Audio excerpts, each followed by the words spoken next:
সেনা, অস্ত্র, সরঞ্জাম ঘাটতি, যুদ্ধবন্ধে আন্তর্জাতিক চাপ আর ফিলিস্তিনের স্বাধীনতাকামী যোদ্ধাদের প্রতিরোধ সব মিলে ফাঁটা মাসে চিপায় আছে ইসরায়েল। এরপরেও যুদ্ধ তাকে করতেই হবে। এ কারণে কিনা গত রোববার সম্মুখ সমরে মহড়া চালিয়েছে দেশটির সামরিক বাহিনী। সীমান্ত সংঘাতে টিকে থাকতে, জয়ী হতে এবং আরেকটা ৭ই অক্টোবর ঠেকাতে এ মহড়া চালানো হয়েছে।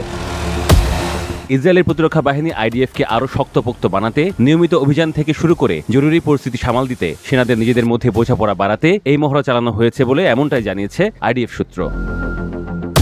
২০২৩ সালে ৭ই অক্টোবর ইসরায়েলে অতর্কিত আক্রমণ চালিয়ে প্রায় ১,২০০ জনকে হত্যা করে হামাস, যাদের মধ্যে সিংহভাগই বেসামরিক নাগরিক। সেদিন ২৫১ জনকে বন্দী হিসেবে ধরেও নিয়ে যায় হামাস। এর জবাবে সাথে সাথে ইসরায়েল বিমান এবং স্থল অভিযান শুরু করে গাজায়, হত্যা করে প্রায় ৬১,০০০ ফিলিস্তিনিকে। ইসরায়েলের ধ্বংসযজ্ঞ সেখানে আনে দুর্ভিক্ষ, যা আজ আরও বাড়ছে।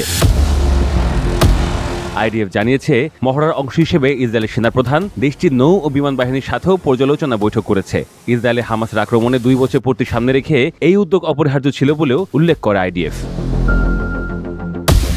ইসরায়েলের সামরিক বাহিনী এই মহড়ার ২ মাস আগে ইরানে আচমকা হামলা চালায় ইসরায়েলের যৌথ বাহিনী। বিপুল ক্ষয়ক্ষতি করে ইরানের সামরিক ও বেসামরিক স্থাপনাগুলোর, বিশেষ করে দেশটির পরমাণু অবকাঠামোগুলোর। হত্যা করে সামরিক ব্যক্তিত্ব, পরমাণু বিজ্ঞানী ও শত শত বেসামরিক নাগরিককে। জবাবে ইরান ক্ষেপণাস্ত্র ও ড্রোনের বৃষ্টি ঝরায় ইসরায়েলে। নিহত হন ৩১ জন বেসামরিক নাগরিক ও ১ জন ইসরায়েলি সেনা। বিশ্লেষকদের মতে, ইরানের সঙ্গে সংঘর্ষ থেকে শিক্ষা হিসেবেও ইসরায়েল মহড়া চালাতে উৎসাহিত হয়েছে। এমনিতেই চলতি সপ্তাহে ইসরায়েলের প্রধানমন্ত্রী বেনিয়ামিন নেতানিয়াহু বলেছেন যে ইরানের হামলা ইসরায়েলের জন্য একটি সতর্কবার্তা, একটি শিক্ষা। তিনি আরও বলেছেন, নিশ্চয়ই ইরান আরও ফন্দি আটছে, আমরা প্রস্তুত আছি যে কোনো পরিস্থিতি মোকাবিলায়, কিন্তু আমাদের প্রস্তুতি সম্পর্কে বিস্তারিত কিছু জানাচ্ছি না। ইসরায়েলের সামরিক সূত্র আরও বলছে, এই ধরনের মহড়া ও পর্যালোচনা বৈঠক সহ নানামাত্রিক নিরীক্ষা ও সমীক্ষা অব্যাহত থাকবে। ইসরায়েলের দৈনিক পত্রিকা মারিবে তথ্য অনুযায়ী ইসরায়েলি সামরিক বাহিনী বহুমুখী আক্রমণ ও প্রতিরোধের কৌশল আরও রপ্ত করছে।